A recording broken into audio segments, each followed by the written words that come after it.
한 번 심고 15년 동안 수확하는 것을 상상해 보십시오. 매년 새로 씨를 뿌릴 필요도 없고 묘목을 끊임없이 살 필요도 없으며 봄이 너무 늦게 오거나 여름이 너무 빨리 끝날 때 시간과 싸울 필요도 없습니다. 만약 과일나무처럼 한 번 자리를 잡으면 해마다 다시 돋아나고 더 커지고 수확량은 늘어나면서 당신은 거의 아무것도 할 필요가 없는 채소 품종이 있다면 어떨까요? 진실은 이러한 식물들이 실제로 존재한다는 것입니다. 그것들은 발명품도 아니고 미래의 비전도 아닙니다. 그것들은 전 세계의 정원, 농장, 퍼머컬처 시스템에서 수세기 동안 자라왔습니다. 그럼에도 불구하고 이를 아는 사람은 극히 드뭅니다. 현대 농업은 우리에게 채소는 1년생이며 매년 새로 시작해야 하고 종자와 시기, 조건에 의존하는 것이 정상이라고 세뇌했기 때문입니다. 하지만 만약 바로 그것이 잘못된 것이라면 어떨까요? 우리가 진정한 지속 가능성이 무엇인지 잊어버린 것이라면요? 독립으로 가는 길이 더 많은 노동에 있는 것이 아니라 더 현명한 결정에 있다면 어떨까요? 끝까지 시청해 주십시오. 18가지 채소 품종뿐만 아니라 이를 올바르게 심고 가꾸며 당신에게 진정한 안전을 제공하는 시스템에 통합하는 방법까지 보여드릴 것이기 때문입니다. 이 영상은 원예에 대한 당신의 관점을 근본적으로 바꿔놓을 것입니다. 우리는 공급망이 취약하고 식품 가격이 몇 퍼센트가 아니라 체감될 정도로 수많은 가게에 실존적인 위협이 될 만큼 막대하게 치솟는 시대에 살고 있습니다. 슈퍼마켓 물건의 질은 떨어지는데 의존도는 높아지고 있습니다. 동시에 우리는 우리 조부모님들이 알고 계셨던 것을 잊어버렸습니다. 정원이 단순한 취미, 그 이상이 될 수 있다는 것, 그것이 생명보험이자 누구도 앗아갈 수 없고 은행이나 공급망, 정치적 결정에 좌우되지 않는 조용하고 푸른 안전장치가 될 수 있다는 사실 말입니다. 흔히 숙근초나 영속작물로 불리는 다년생 채소는 바로 이러한 형태의 자립을 위한 열쇠입니다. 그것들은 관리가 쉽고 1년생 품종보다 튼튼하며 수년에 걸쳐 깊은 뿌리 시스템을 구축하여 가뭄을 견디고 토양 깊은 층위에서 영양분을 끌어올리며 토양을 고갈시키는 대신 적극적으로 개선합니다. 퍼머컬처에서 다년생 작물은 모든 시스템의 중추로 간주됩니다. 당신이 자리에 없거나 해가 나쁘거나 주변 세상이 혼란스러워져도 안정성과 예측 가능성, 그리고 수확을 제공하기 때문입니다. 개별 식물들을 살펴보기 전에 왜 다년생 작물이 혁명적인지 이해해 봅시다. 오늘날 우리가 알고 있는 관습적인 원예는 무엇보다 통제를 원하는 시스템에 기반을 두고 있습니다. 파종 시기, 성장, 수확에 대한 통제 말입니다. 처음에는 좋게 들릴지 모르지만 거기에는 대가가 따릅니다. 그 대가는 영구적인 노동, 그리고 종자, 비료, 관수와 같은 외부 입력에 대한 영구적인 의존, 그리고 동일한 활동의 끝없는 반복입니다. 매년 0에서 시작합니다. 매년 밭을 준비하고 씨를 뿌리고 옮겨 심고 물을 주고 김을 매고 비료를 주어야 하며 시즌이 끝나면 모든 것이 종료됩니다. 토양은 비워지고 종종 고갈되며 당신은 다시 처음부터 시작합니다. 이것은 지속 가능한 시스템이 아니라 다람쥐 쳇바퀴입니다. 다년생 작물은 이 패턴을 깨뜨립니다. 한 번 자리를 잡으면 계속 머무릅니다. 매년 더 많은 바이오매스, 더 많은 뿌리 질량, 더 많은 저장 능력을 구축합니다. 시간이 지날수록 약해지는 것이 아니라 더 강해집니다. 스스로를 돌볼 수 있기 때문에 관리가 덜 필요합니다. 뿌리는 때때로 수미터 깊이까지 뻗어 1년생 식물이 도달할 수 없는 영역에서 물과 영양분을 가져옵니다. 이는 가뭄에 더 강하고 영양 효율이 높으며 해충과 질병에 덜 취약하다는 것을 의미합니다.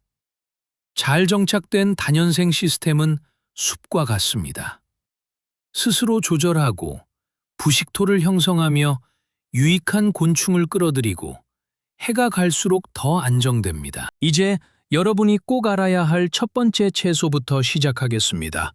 첫 번째는 아스파라거스입니다. 제가 말하는 것은 슈퍼마켓에서 파는 포장된 아스파라거스가 아니라 당신의 정원에 대한 진정한 투자를 의미합니다. 아스파라거스는 심은 후 자리를 잡는데 2~3년이 걸리는 다년생 숙근초입니다. 이 기간 동안 아스파라거스는 때때로 2m 깊이까지 뻗는 거대하고 넓게 퍼진 뿌리 시스템을 형성합니다. 하지만 4년째부터는 향후 15년에서 30년 동안 매년 봄마다 수확할 수 있습니다. 어떤 아스파라거스 밭은 40년 넘게 생산을 이어가기도 합니다. 상상해 보십시오. 단 한 번의 시간과 노동 투자로 수십 년간의 수확을 얻는 것입니다. 이것은 단순히 실용적인 것이 아니라 전략적입니다. 아스파라거스는 토심이 깊고 배수가 잘 되는 토양을 좋아합니다. 하루 최소 6시간의 햇빛과 더불어 인내심이 필요합니다. 파종은 이상적으로 봄에 약 30cm 깊이에 도랑해야 합니다. 뿌리는 작은 흙더미 위에 사방으로 퍼질 수 있도록 배치한 뒤 흙으로 덮어줍니다. 처음 2년 동안은 아스파라거스를 그냥 자라게 둡니다. 아무것도 수확하지 않습니다. 어렵다는 걸 알지만 이것은 필수적입니다. 식물이 힘을 모으고 뿌리 시스템을 구축하기 위해 이 시간이 필요하기 때문입니다. 3년째부터는 조심스럽게 수확을 시작할 수 있지만 단 몇 주 동안만 가능합니다. 4년째부터는 날씨에 따라 4월부터 6월까지 본격적인 수확을 합니다. 줄기가 땅을 뚫고 나올 때 채취하며 식물은 계속해서 새 줄기를 만들어냅니다. 성 요한의 날인 6월 24일 이후에는 수확을 멈추고 식물을 다시 자라게 하여 다음 해를 위한 힘을 비축하게 합니다. 아스파라거스는 관리가 거의 필요 없지만 퇴비를 아주 좋아합니다. 가을이나 봄에 잘 썩은 퇴비를 매년 한 번 주는 것만으로도 식물은 풍성한 수확으로 보답합니다. 그리고 멋진 점은 아스파라거스에는 해충이 거의 없다는 것입니다. 유일한 도전은 인내심입니다. 하지만 인내심을 갖는다면 절대로 돈 주고 살 필요가 없는 가장 귀하고 비싼 채소 중 하나로 보상받게 될 것입니다. 두 번째 식물은 루바브입니다. 튼튼하고 까다롭지 않으며 거의 천하무적입니다. 루바브는 햇빛을 선호하지만 정원에 그늘지고 서늘한 곳에서도 잘 자라는 몇 안 되는 식물 중 하나입니다. 루바브는 매년 봄 수확할 수 있고 계속해서 다시 자라는 크고 육질이 많은 줄기를 가진 관목처럼 자랍니다. 잘 정착된 루바브 포기는 20년, 30년, 심지어 40년 이상 생산할 수 있습니다. 관리가 거의 필요 없고 비료도 거의 필요 없으며 대부분의 해충에 사실상 면역이 있습니다. 한 번 심으면 그대로 남습니다. 이것이 우리가 찾는 원칙입니다. 루바브는 가을이나 봄에 뿌리줄기 형태로 심습니다. 넉넉하게 구덩이를 파고 퇴비를 듬뿍 넣은 뒤 눈이 지표면 바로 아래에 오도록 심고 물을 충분히 줍니다. 첫 해에는 수확하지 않고 식물을 키웁니다. 2년째부터는 조심스럽게 개별 줄기를 수확할 수 있습니다. 3년째부터는 본격적으로 수확합니다. 수확은 4월부터 6월까지 하며 줄기 밑부분을 비틀어 뽑아야지 자르면 안 됩니다. 절단 부위는 썩을 수 있기 때문에 이것이 중요합니다. 6월 이후에는 식물이 다음 해를 위한 힘을 모을 수 있도록 수확하지 말아야 합니다. 루바브는 습기와 영양분을 좋아합니다.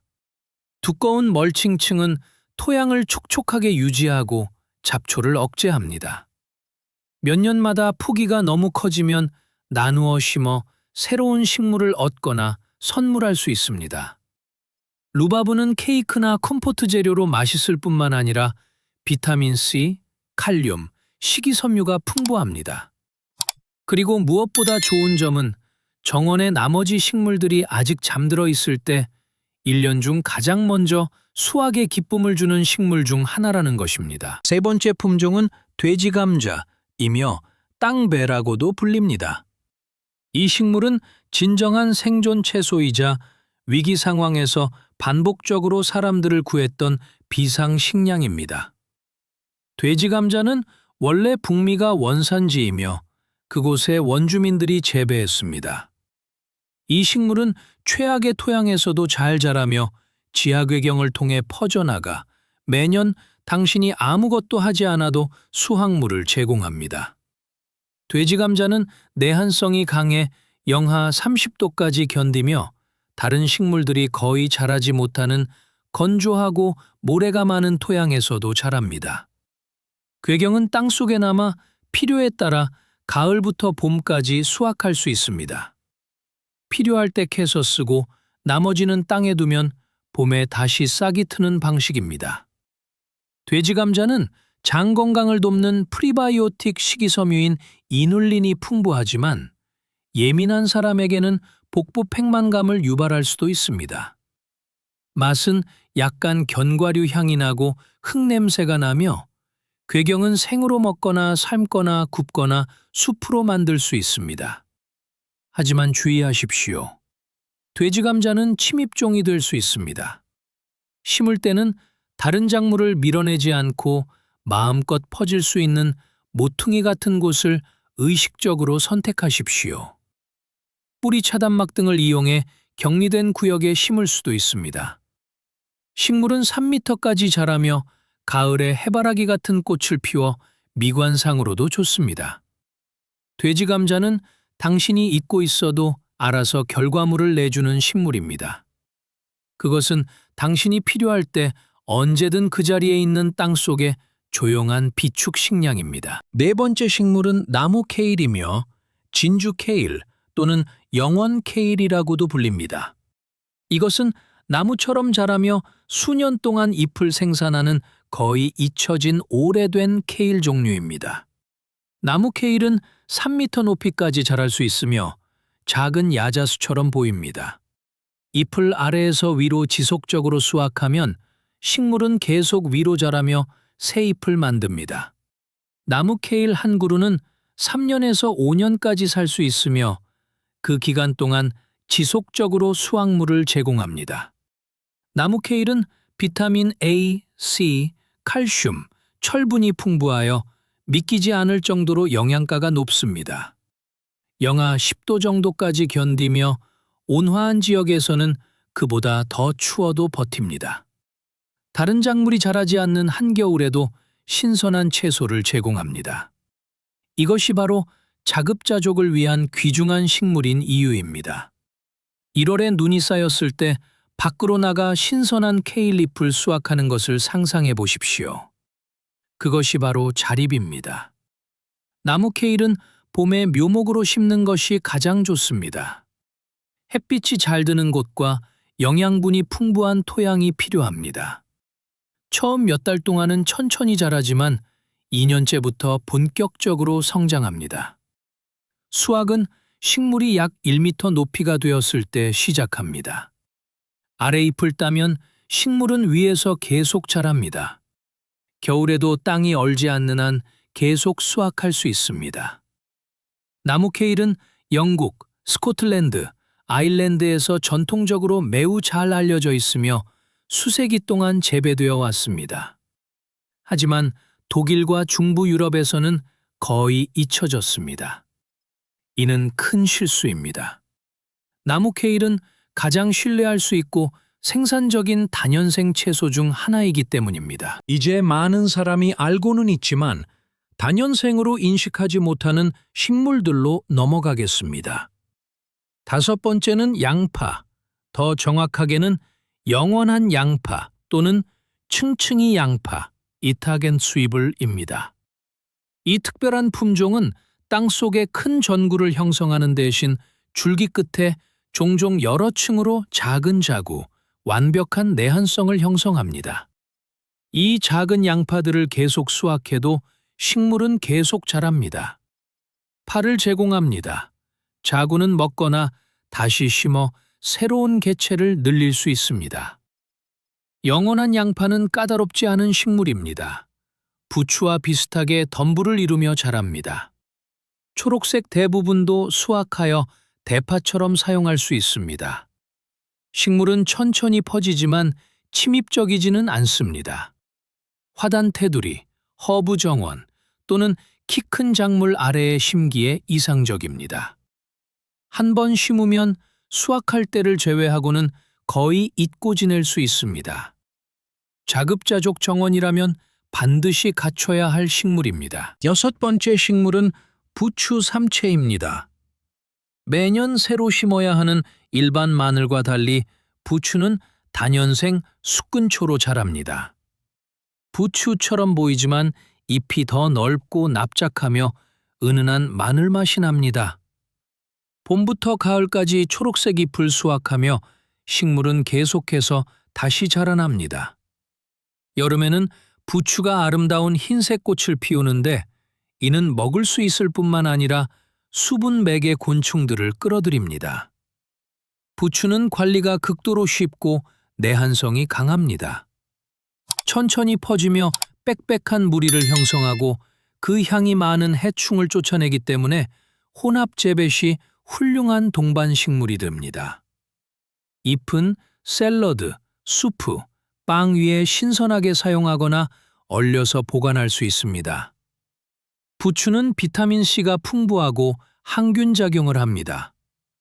마늘 맛을 좋아하지만 매년 새로운 마늘 쪽을 심고 싶지 않은 분들에게 완벽한 대안입니다. 일곱 번째 품종은 정겨운 서양 고추냉이, 호스레디쉬입니다. 한 번 심으면 다시는 당신 곁을 떠나지 않을 것입니다.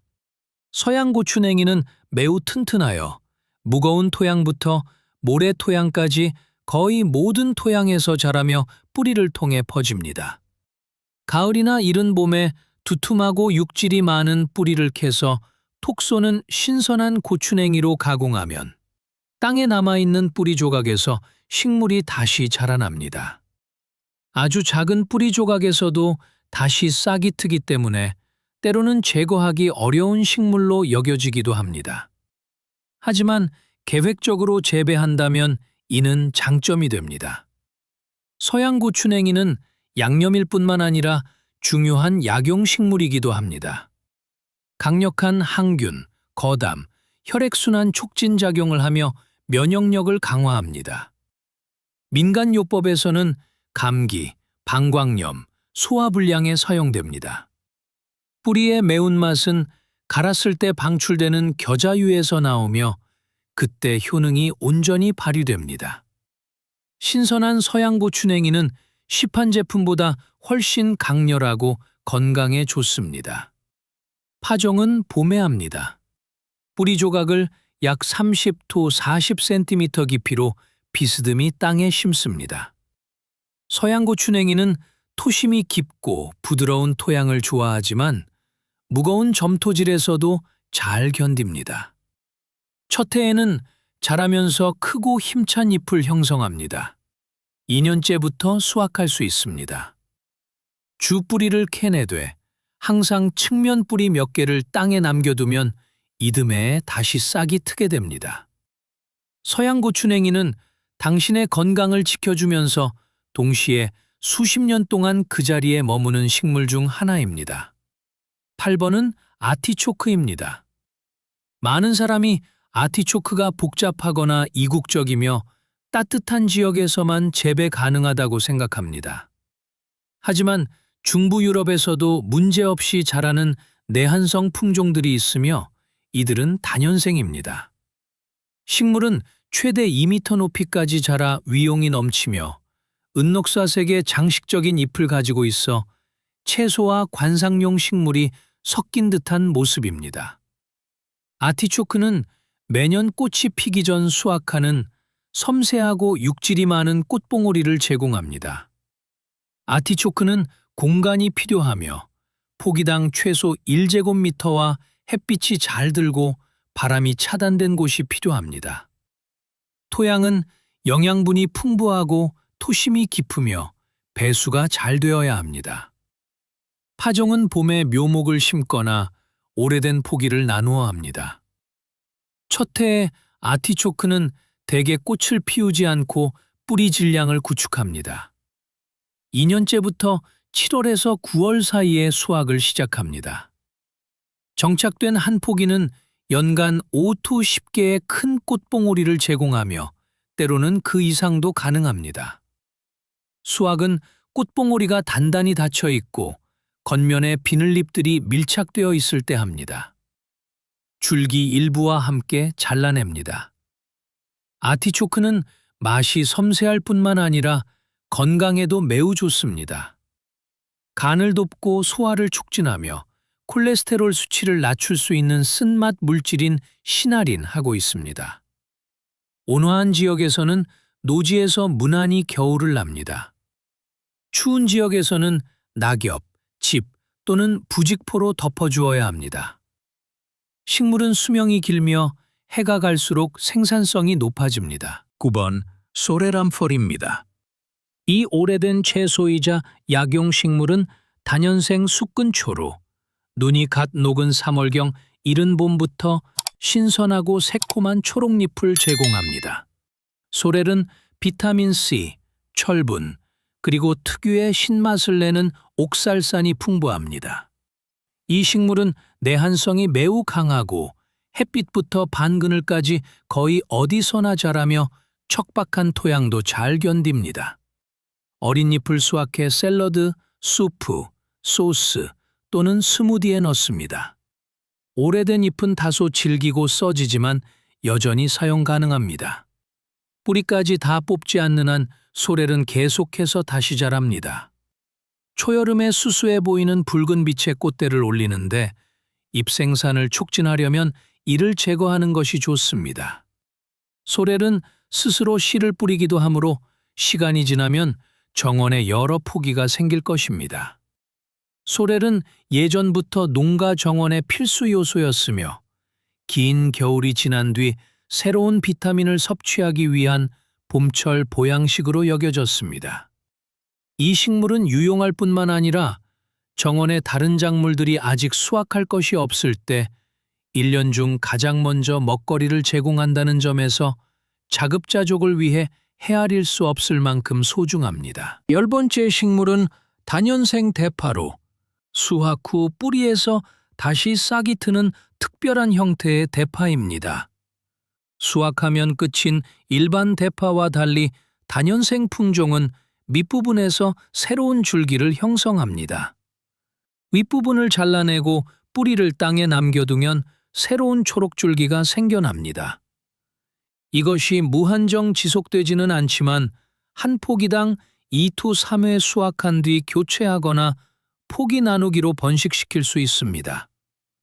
다년생 대파는 영국의 원예 전통에서 잘 알려져 있으며 그곳에서 수세기 동안 재배되어 왔습니다.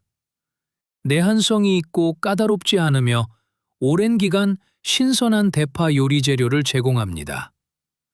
일반 대파만큼 널리 퍼져 있지는 않지만 한번 키워보면 절대 없어서는 안 될 존재가 될 것입니다. 한 번 심고 여러 번 수확하며 노동력은 줄이고 수확량은 늘린다는 지속성의 원칙을 완벽하게 보여줍니다. 11번은 구텐 하인리히입니다.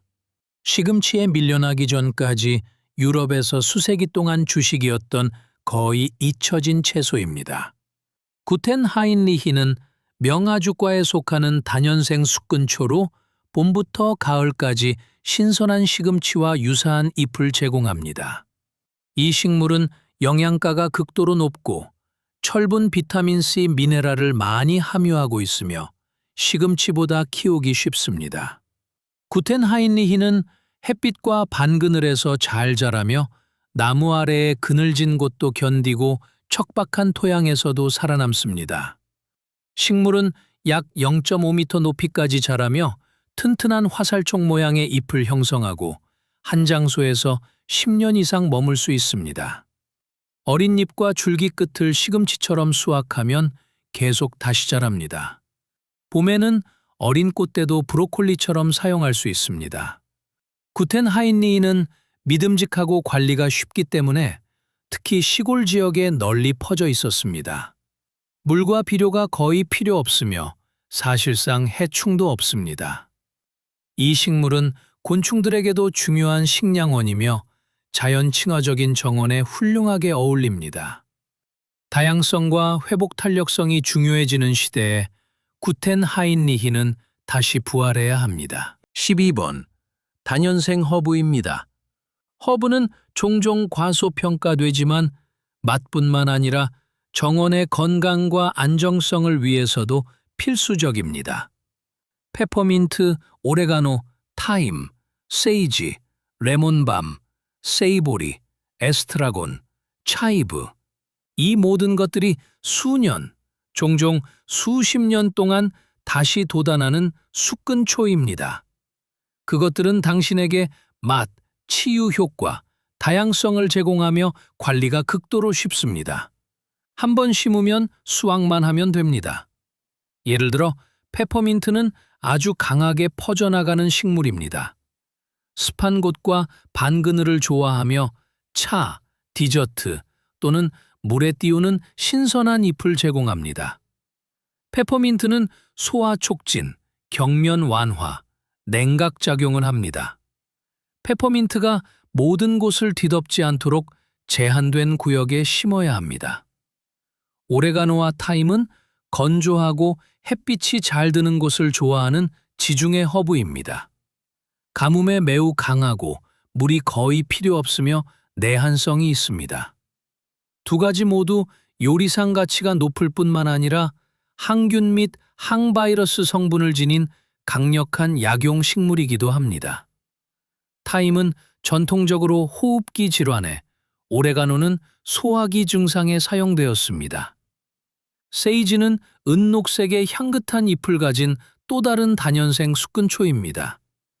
내한성이 있고 햇빛과 배수가 잘 되는 토양을 좋아하며 10년 이상 살 수 있습니다. 세이지는 항염, 발한 억제 작용을 하며 전통적으로 인후염과 감기에 사용됩니다. 이 식물은 벌들에게도 중요한 밀원 식물입니다. 레몬밤은 잘 자라고 레몬 향이 나는 식물로 스스로 씨를 뿌리며 사실상 불멸입니다. 햇빛과 반그늘에서 모두 자라고 가뭄을 견디며 진정 및 이완 효과가 있는 차를 위한 잎을 제공합니다. 레몬밤은 수분맥의 곤충들에게도 훌륭한 식물입니다. 차이브는 거의 모든 사람이 아는 클래식한 허브입니다. 다년생이자 내한성이 있으며 빽빽한 무리를 이루어 자라며 1년 내내 은은한 파향이 나는 줄기를 제공합니다. 차이브는 맛이 좋을 뿐만 아니라 초여름에 연보라색 공 모양의 꽃을 피울 때 미관상으로도 아름다우며 이 꽃 역시 식용이 가능합니다. 허브는 모든 자급자족 정원의 토대입니다. 공간을 적게 차지하면서 엄청난 다양성을 제공하며 새로운 정원을 만들 때 가장 먼저 심게 되는 식물인 경우가 많습니다. 그것들은 시스템을 안정시키고 유익한 곤충을 불러들이며 당신이 많은 노력을 들이지 않아도 맛과 건강을 선사합니다. 13번은 월드마스터입니다. 이 그늘을 좋아하는 숙근초는 자연적으로 낙엽수림에서 자라지만 다른 식물이 잘 자라지 못하는 정원의 그늘진 구역에서도 잘 자랍니다. 월드마스터는 다년생이며 기는 줄기를 통해 천천히 퍼져나가 섬세하고 별 모양으로 배치된 잎들로 빽빽한 지표 피복층을 형성합니다. 봄, 주로 4월과 5월에 달콤한 향기가 나는 작은 흰색 꽃을 피웁니다. 월드마스터는 쿠마린에서 비롯된 특유의 향기로 유명합니다. 잎은 전통적으로 5월의 펀치에 사용되지만 차, 시럽 또는 디저트의 향료로도 사용됩니다. 쿠마린은 소량 사용 시 진정 및 경련 완화 효과가 있습니다. 하지만 다량 섭취 시 두통을 유발할 수 있으므로 월드마스터는 적당히 사용해야 합니다. 이 식물은 나무 아래나 북향 경사면 같은 그늘진 구역에 이상적이며 그런 곳에서도 생산적으로 활용될 수 있음을 보여줍니다. 관리가 필요 없고 천천히 퍼지며 필요할 때마다 매년 봄 신선한 초록잎을 제공합니다. 14번 컴프리 뿌리입니다. 컴프리는 원래 약용식물로 주로 알려져 있지만 어린 잎은 다소 거칠고 털이 있긴 해도 식용이 가능하며 영양가가 매우 높습니다. 하지만 더 중요한 것은 토양 개선제이자 동적 축적가로서의 역할입니다. 컴프리는 수미터 깊이까지 뻗을 수 있는 깊은 고든 뿌리를 가지고 있습니다. 이 뿌리는 깊은 토양층에서 칼륨, 인, 질소와 같은 영양분을 끌어올려 잎에 저장합니다. 당신은 잎을 잘라 멀칭제로 사용하거나 퇴비에 섞거나 액비로 만들 수 있습니다. 컴프리 액비는 특히 토마토, 호박, 감자 같은 다비성 작물의 훌륭한 천연비료가 됩니다. 이 식물은 다년생이자 내한성이며 햇빛이나 반그늘에 습하거나 평범한 토양에서 자랍니다. 1년에 여러 번 잎을 잘라도 식물은 계속 다시 자라납니다. 컴프리는 단순히 자신만 유용한 것이 아니라 시스템 전체를 강화하기 때문에 퍼머컬처의 핵심 식물입니다. 다년생 식물이 단순히 먹거리만 제공하는 것이 아니라 정원의 생태계를 개선한다는 예이기도 합니다. 컴프리는 부식토를 형성하고 수분맥의 곤충을 불러 모으며 가장 생산적인 바이오매스 식물 중 하나입니다. 15번은 야생 루콜라 또는 다년생 루콜라입니다. 잘 알려진 샐러드용 루콜라의 다년생 자매격으로 맛이 더 강렬하고 매콤합니다. 야생 루콜라는 덤불처럼 자라 약 40-60cm 높이까지 되며 완벽한 내한성을 갖추고 있습니다. 봄과 가을에 가장 많은 잎을 형성하지만 온화한 겨울철에도 수확할 수 있습니다. 봄부터 가을까지 작은 노란 꽃을 피우는데 예쁠 뿐만 아니라 식용 가능하며 톡 쏘는 맛이 납니다. 야생 루콜라는 많은 수분맥의 곤충을 불러 모으며 혼합 재배 시 훌륭한 동반식물이 됩니다. 잎을 지속적으로 수확하면 식물은 계속해서 다시 자랍니다. 스스로 씨를 뿌리기도 하므로 당신이 아무것도 하지 않아도 정원에 여러 포기가 생기게 될 것입니다. 야생 루콜라는 튼튼하고 까다롭지 않으며 배수가 잘 되고 영양분이 너무 과하지 않은 햇빛이 잘 드는 토양에서 자랍니다. 1년생 루콜라보다 가뭄을 더 잘 견디며 사실상 해충도 없습니다. 잎은 비타민, 미네랄, 그리고 건강에 좋은 식물성 2차 화합물이 풍부합니다. 야생 루콜라는 샐러드, 페스토, 피자 토핑 또는 여러 요리에 매콤한 맛을 더하는 완벽한 재료입니다. 16번 민들레입니다. 네, 제대로 들으셨습니다. 민들레는 단순한 잡초가 아니라 가장 영양가가 높고 다재다능한 식물 중 하나입니다. 봄철 어린 잎은 섬세한 샐러드 재료가 되며 약간 쓰지만 비타민과 미네랄이 가득합니다. 가을에 뿌리를 캐서 볶으면 건강한 커피 대용차로 사용할 수 있습니다. 꽃은 훌륭한 시럽이나 젤리가 되며 민들레 꿀로 만들 수도 있습니다. 민들레는 다년생이며 사실상 파괴 불가능하고 햇빛부터 반그늘까지 어떤 토양에서도 자랍니다. 민들레는 깊은 고든 뿌리를 가지고 있어 깊은 곳에서 영양분을 끌어올리고 토양을 부드럽게 합니다. 이 식물은 곤충들에게 중요한 초봄의 밀원 식물이며 가치 있는 약용 식물입니다. 민들레는 해독, 이뇨, 간 강화, 소화 촉진 작용을 합니다. 민간요법에서는 수세기 동안 봄철 정화요법으로 사용되었습니다. 민들레를 적으로 싸우는 대신 자원으로 보아야 합니다. 식물은 스스로 번식하고 비용이 들지 않으며 당신에게 먹거리와 치유를 제공하고 토양을 개선합니다. 방해가 되지 않는 곳에서 계획적으로 키우고 수확할 수 있습니다.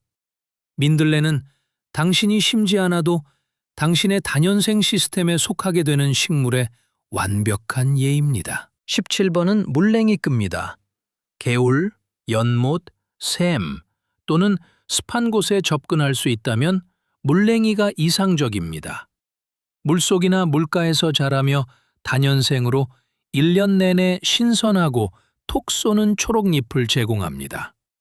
비타민 C, 철분, 칼슘, 식물성 2차 화합물이 극도로 풍부합니다. 물냉이는 가장 건강한 식품 중 하나로 꼽히며 과거에는 특히 영국에서 체계적으로 재배되었습니다. 식물은 기어가듯 자라며 물 위에 떠 있는 긴 줄기와 작은 흰 꽃을 형성합니다. 줄기 끝과 어린 잎을 수확하면 식물은 계속해서 자라납니다. 물냉이는 샐러드, 수프, 빵 위에서 맛있을 뿐만 아니라 강력한 약용식물이기도 합니다. 혈액 정화, 항균, 면역 강화 작용을 합니다. 물냉이는 신뢰할 수 있고 영양가가 높으며 1년 내내 구할 수 있었기 때문에 과거 많은 지역에서 주식이었습니다. 물냉이를 재배할 기회가 있다면 꼭 활용하십시오. 겨울에도 자라며 다른 모든 식물이 쉬고 있을 때 신선한 채소를 주는 몇 안 되는 식물 중 하나입니다. 그리고 18번, 한년화입니다.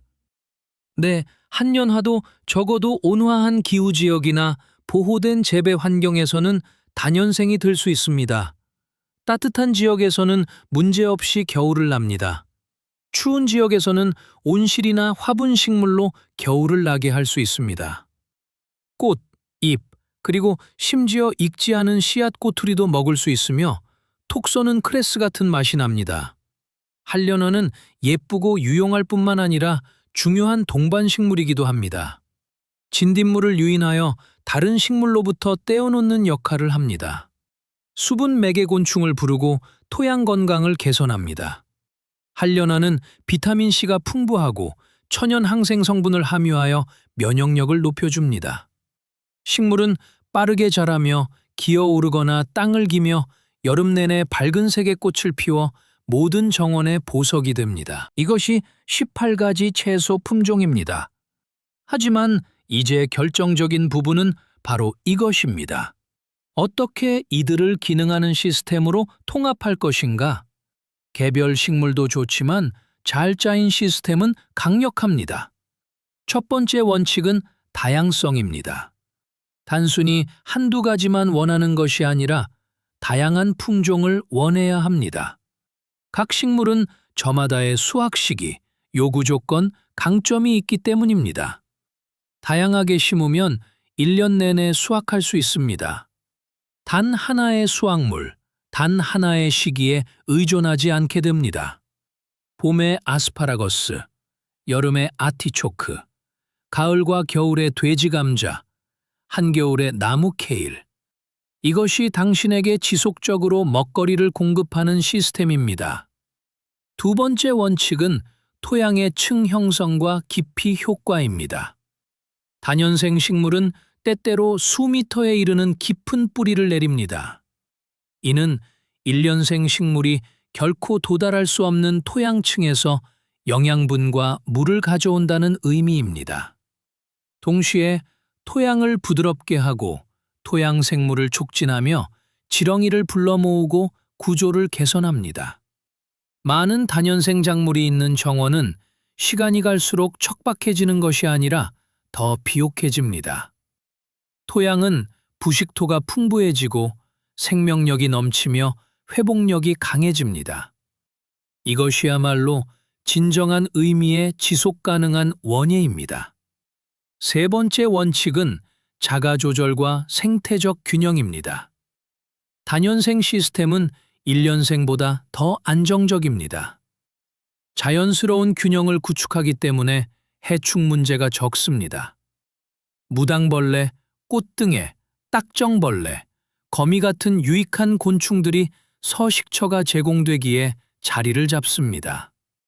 토양을 계속 뒤엎지 않기 때문에 박테리아, 곰팡이, 지렁이 같은 토양 미생물들이 번식합니다. 시스템이 스스로를 조절합니다. 당신은 개입을 줄이고 약을 덜 치고 덜 싸워도 됩니다.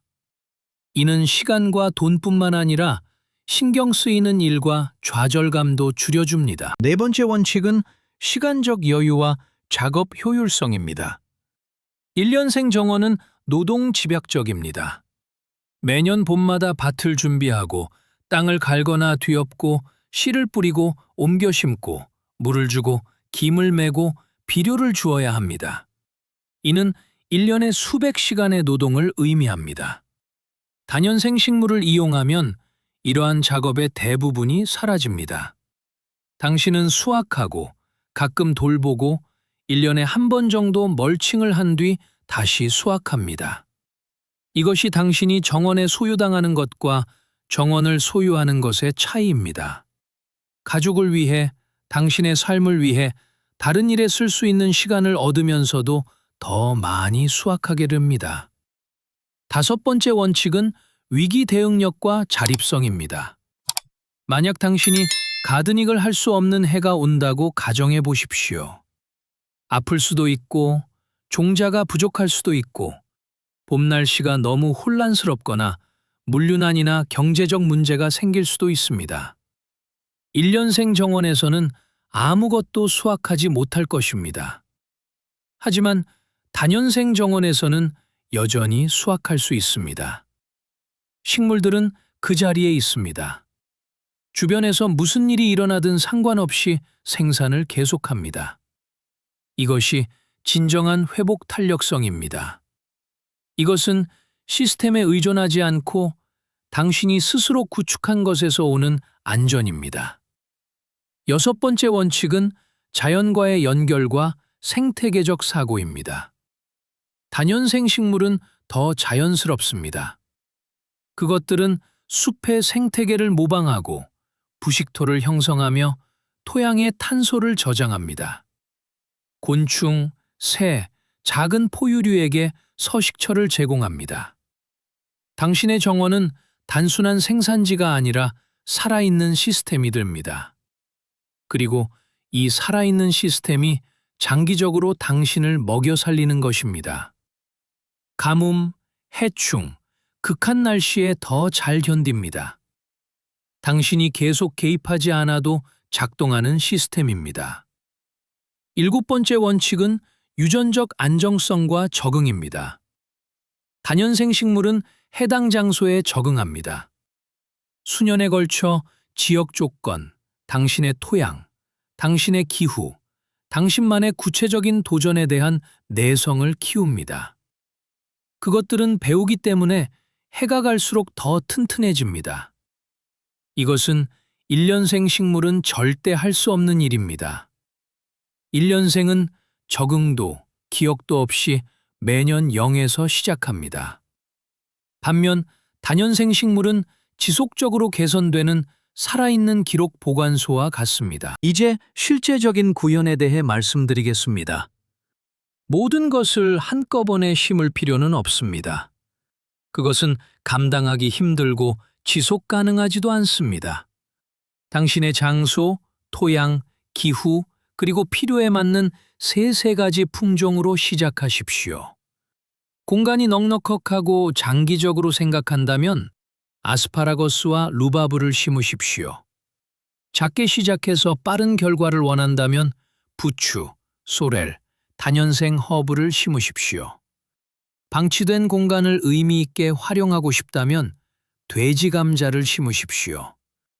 겨울에 수확하고 싶다면 나무 케일을 심으십시오. 그늘진 구역이 있다면 월드마스터와 구텐 하인리히를 심으십시오. 의식적으로 선택하고 장기적으로 계획한 뒤 심으십시오. 이러한 식물의 대부분은 저렴합니다. 이웃이나 나눔장터, 가드닝 커뮤니티에서 분주를 얻는 경우가 많습니다. 많은 식물이 포기 나누기로 쉽게 번식되며 한 번 심으면 그것은 당신의 자본이자 매년 가치가 높아지는 살아있는 투자가 됩니다. 자리를 잡을 때까지 처음 1~2년 동안은 잘 돌보아 주십시오. 가뭄 때는 물을 주되 특히 첫 여름에 신경 쓰십시오. 수분을 유지하고 잡초를 억제하기 위해 멀칭을 하십시오. 초기 단계에는 어린 식물이 경쟁에서 밀리지 않도록 잡초를 제거하십시오. 봄에는 퇴비나 유기질 비료를 주십시오. 하지만 그 이후에는 식물들이 알아서 돌아갑니다. 당신은 수확하고 즐거워하고 다시 수확합니다. 그리고 매년 그것들은 더 생산적이고 더 커지고 수확량은 늘어납니다. 이것은 토양이 고갈되어 시간이 갈수록 수확량이 줄어드는 현대 농업에서 우리가 아는 것과는 정반대입니다. 여기서는 시스템이 성숙해지고 식물이 강해지고 생태계가 구축되기 때문에 수확량이 늘어납니다. 중요한 참고사항. 다년생 식물이 있다고 해서 다시는 1년생 작물을 재배하지 말라는 뜻은 아닙니다. 토마토, 호박, 콩, 상추 등도 자리가 있지만 그것들은 기반이 아니라 보충이 되어야 합니다.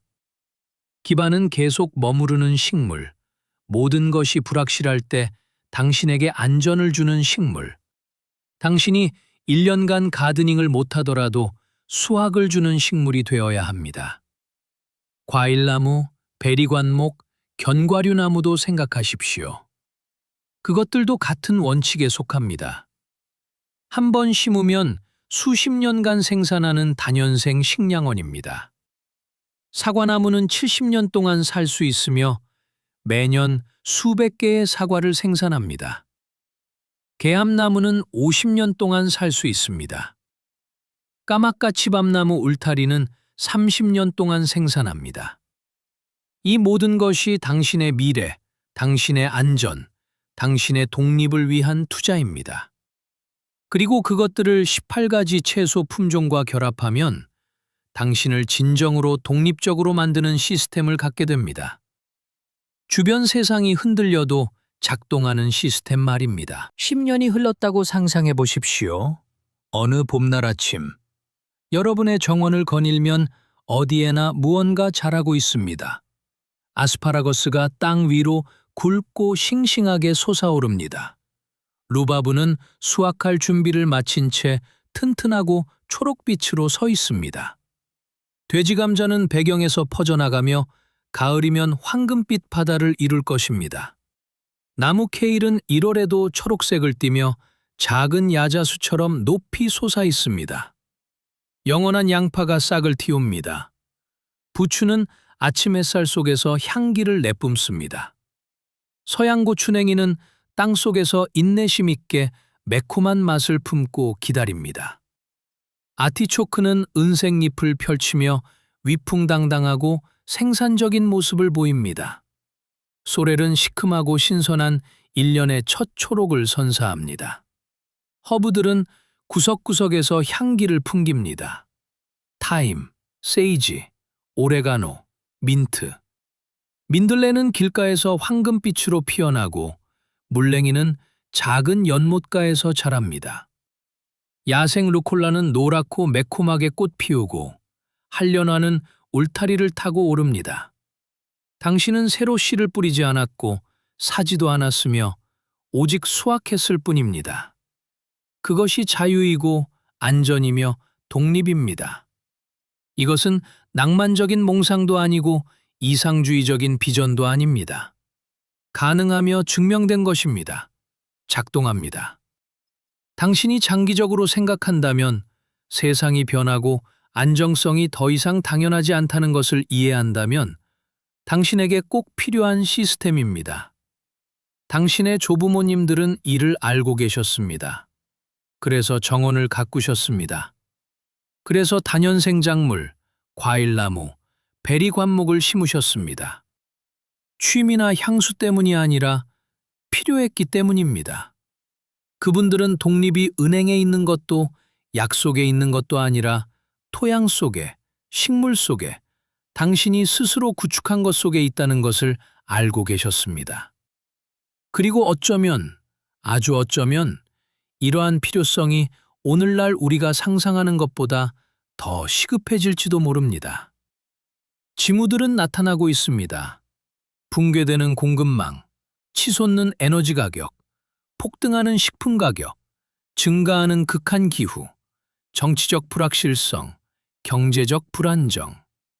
이것들은 재난 시나리오가 아니라 매일 더 많은 사람에게 영향을 미치는 현실입니다.